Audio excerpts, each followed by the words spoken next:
Subscribe to the channel and give a thumbs up or a like so other people around the world can get this vital information.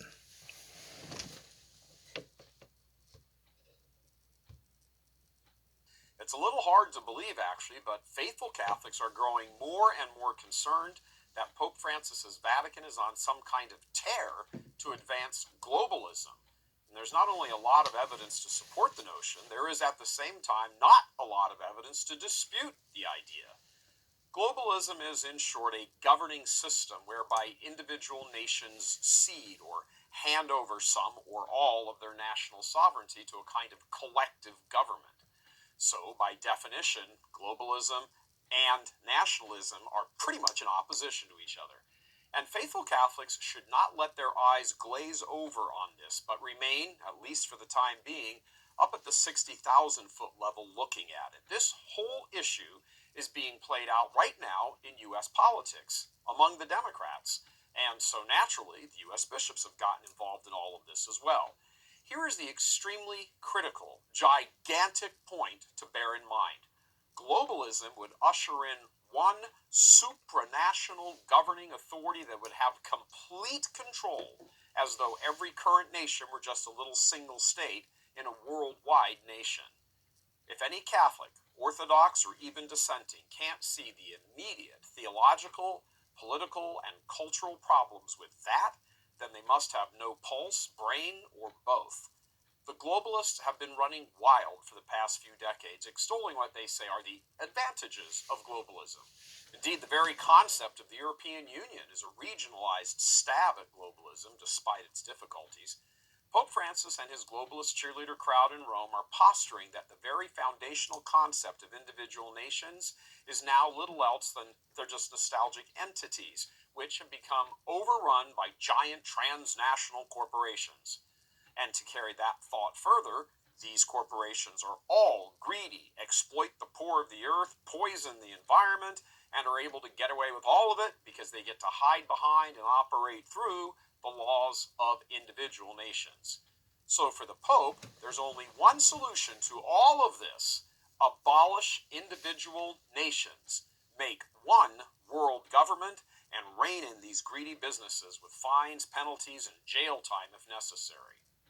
So, some problems. First, this is little else than a high-minded sounding wealth redistribution program, a favorite dream of political liberals.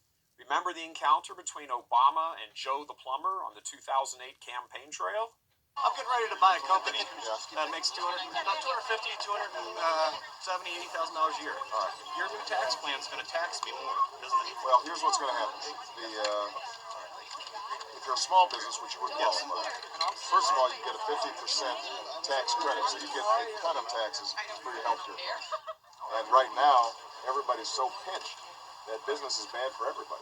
And I think when you spread the wealth around, it's good for everybody. Obama and liberals are all about taking the money of industrious, hard workers and giving it to people who don't work hard or aren't as industrious, and they call that spreading the wealth.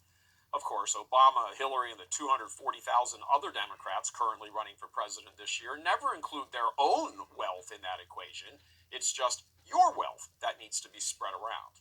Second, the entire notion of such a one-world government is the ideal. It's the brass ring of Marxist communism.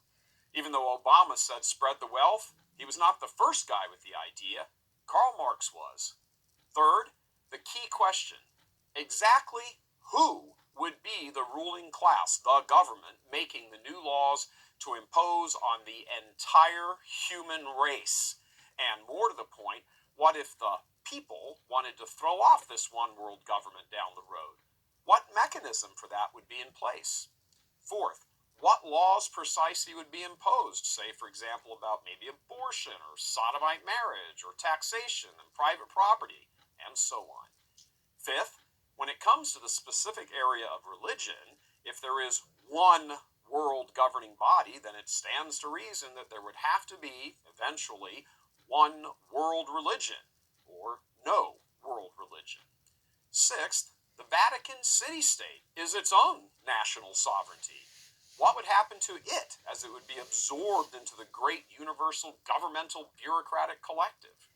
Seventh, These liberal ideas are all the rage and have been in the West for decades, and political, theological, and social atheists have sought furiously to destroy Catholic established Western civilization.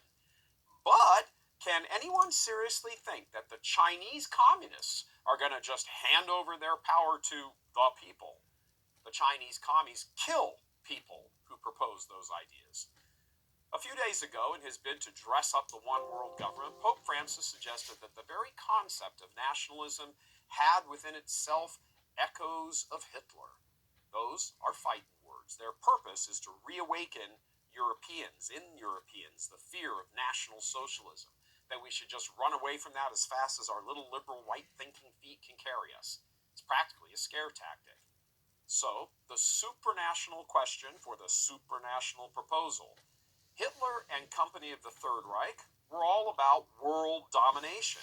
That they were able to use an immoral appeal to the concept of nationalism as a springboard to world domination should be thought of here.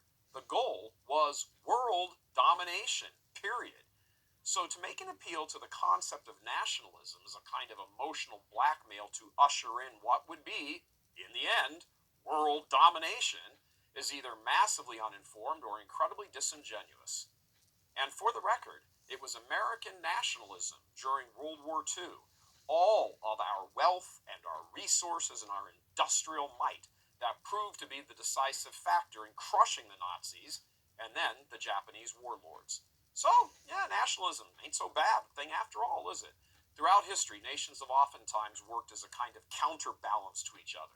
Whether in warfare or trade or politics, whatever arena, the friction between individual national interests does oftentimes result in overall good, even if people do tend to dwell on friction more than the good. Thoughts of the space race of the 1960s between the US and the Soviet Union come to mind. But the discerning Catholic should keep this in mind. None of this is happening in a vacuum. It has invaded and seized control of an entire political party here in the US. Guess which one? Every major candidate for that party's upcoming nomination has touted this concept either explicitly or in its foundational principles, to wit, open borders, canceling every single private health insurance plan, using U.S. tax dollars to pay for health care for illegal immigrants, using U.S. tax dollars to pay for education for illegal immigrants. Now, mind you, much of that's already in place as we speak. They just want to formalize it and nationalize it. Ignoring borders and border security isn't really about economics and helping the poor and the immigrants and the asylum seekers. It's really about destroying national sovereignty. Which is why Pope Francis keeps bashing the idea of any kind of wall or walls and slamming any political conservative American that he can find. However, something the Holy Father should stop and consider as he makes these ideological pronouncements from behind the safety of his own Vatican walls, a one-world government, once installed, would very likely have high on its list the pulling down of those same walls surrounding the city-state of the Vatican. Limousine liberals might have in mind some Marxist utopia, but the true author behind such a notion has only one goal in mind: the obliteration of the Catholic Church. God love you. I'm Michael Boris. So you can also subscribe to this channel, and this video is courtesy of the Vortex Church Militant, and their information is in the description area below, along with the original video. Have a great day.